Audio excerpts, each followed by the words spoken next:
Алғашқы өлең, қателеспесем, ең алғаш 2-ші сыныпта ана тілі деген сабақта бізде тапсырма болатын. Өлең жазып кел деген. Сонда құлыншақ, ботақан дегендерге қызық көріп, ұйқастырған сайын өзіме қызық көрінетін. Сол кезде жаздым. Бірақ есімде жоқ. Өлеңді жазатынмын да, жазылған жерінде қалатын шыны керек. Ешкімге барып оқытпайтынмын да. Өйткені менде бір комплекс болды ма, бүйтіп көрсетіп, мұна мен туындым, оқыңдар деген ондай менде болмайтын. Содан жазған черновик дейді ғой. Қағаздардан шимайлағандарымды бір күні анам оқып, оның бәрін сандыққа тығып қойғанын байқап қалдым. Жасырын алғашқы оқырманым ол менің анам. Әдебиеттегі алғашқы ұстазым ол менің анам. Өйткені менің анам да, әкем де әдебиетке өте жақын адамдар. Анам да өлең жазатын, әкем домбырамен ән айтатын. Бірақ нақты менің әдебиеттегі ұстазым ол Семей халықтық ақындар орталығының жетекшісі Дәмеш Омарбаева деген кісі бар. Өте мықты айтыскер ақын. Сол кісі менің алғашқы ұстазым деп айтуға болады. Мен өзім былай кішкене кезімде тынымсыз бала болдым. Өлең жазып, ертегіні көп оқитынмын, көп қиялдайтынмын. Сосын әжемнің орнына, ауылда апамның орнына бар пенсия алатынмын ауылда почтада. Сол кезде сдачаға үнемі бізге мынандай конверт беретін. Сдача болмай қалатын, 20 теңге, 10 теңге сдача болмай қалған кезде мынандай кішкентай ақ конверт беретінде, сол конвертпен үйде қандай газет журналы бар, соның адрестерін тауып алатынмын да өлеңдерімді жібере беретінмін. Ол үлкендердікі ма, кішкентайдікі ма, маған бәрібір болатын да. Сол кезде ең алғашқы өлеңім Ертіс өңірі деген Семейде газет бар, өңірлік газет. Соған жарық көрді. Қателеспесем 5-6 сынып кезінде өте қатты қуанғам.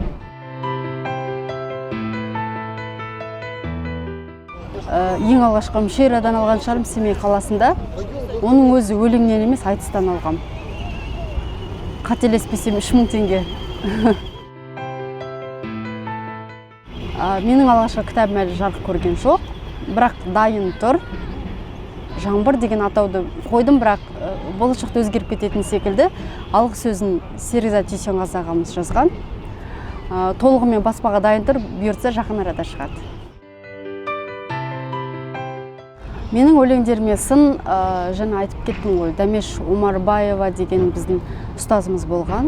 Сол кісінің бастамасымен Семейде халықтық ақындар орталығы деген орталық болатын. Сонда бәріміз бір-бірімізге сын айтып, өлеңдерімізді сынап, сол жерде бір-бірімізбен айтысып жүретінбіз.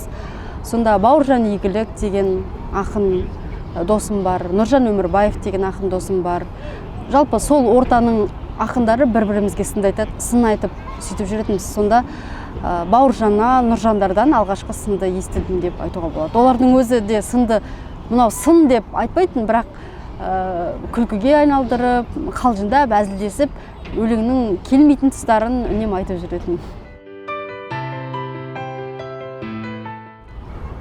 Мен өзім жапон, қытай, үнді өлеңдерін орысшаға аударған нұсқаларын көріп, қызық көріп, ең алғаш аударып көргенмін. Есениннің өлеңдерін өзім қызықтап аударып көрдім, өзім үшін, бірақ оларды ешқайда жариялап көрмегенмін. Ал менің өлеңдерім осыдан 2 жыл бұрын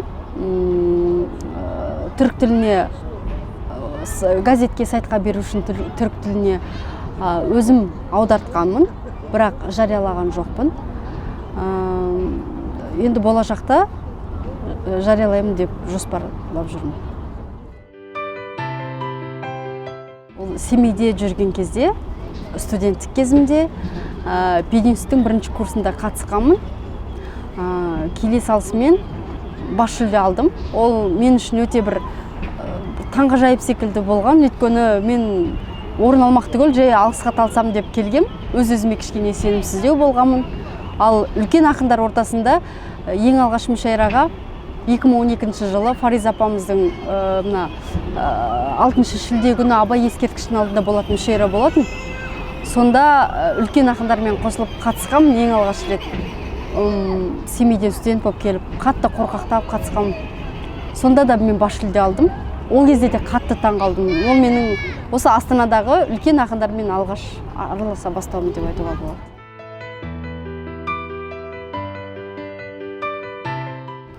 Ең алғаш анама сыйлығым, мен өзім Шығыс Қазақстан облысы Үржар ауданынанмын. Сол жерде бізде дәнді дақылдар көп өседі, жеміс-жидек көп өседі. Сонда бидайды, шемішкені шауып өтеді ғой. Содан кейін артында мынандай бастары қалып қояды, шабылмай қалған.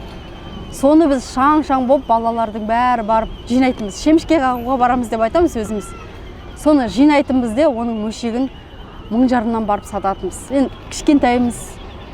Сонда солай отбасымызбен барып, бауырлармен барып шемішке қағып, 1000 жарым теңгеге бір мөлшек шемішке сатқанымды білем. Мектепте оқимын, кішкентаймын.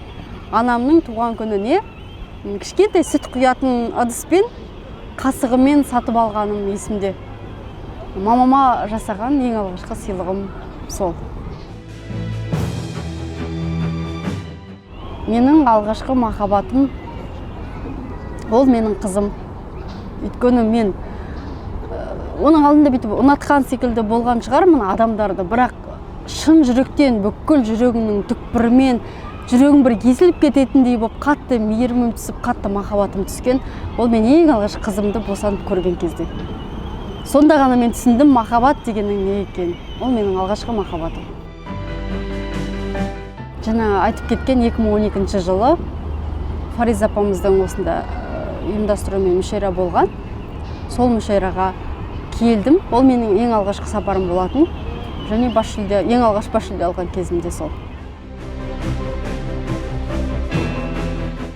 Ең бірінші Астанаға келген кезде көрермен ретінде бір ток-шоуға қатысып көрдім. Көрермен ретінде мені ешкім танымайды, мен ешкімді танымаймын. Көрермен ретінде хабарландырудан оқып қалып келіп көрдім. Сонда ең алғашқы көрген қаламгерім Дулат Исабеков ағамыз, Фариза апамыз келді. Сосын Есенғали Раушанов ағамыз келді, қателеспесем. Сол кезде мен қатты таң қалғам, ол кісілерді былай тірідей көргеніме қатты таң қалғам.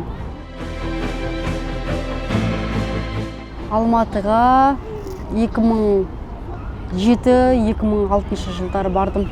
Қателеспесем, ең алғаш студент болып жүрген кезде жарысқа қатысып. Нақты есімде жоқ, бірақ мега ғана есімде. Енді бұрын болған оқиға. Алматының ішінде адасқанымызды білем. Көшеден әрбір автобустан түсіп, адамдардан сұрағанымызды білем. Әйтеуір ақтер көктерге түскенімізді білем. Нақты Алматының өзі кейінірек бір барып жүрген кезде ғана ашылды мен үшін.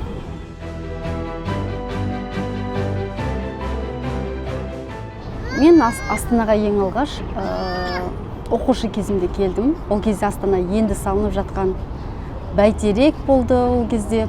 Сосын біреу оң жағалауда Әлем деген базар бар, сол сап-сары сол болды. Думан орталығы болды, бір 3-4 ғана сосындай көзге көрінетін ғимараттар болды. Ең алғаш океанариумға кіргенім, мұхит аралға кіргенім есімде қалды.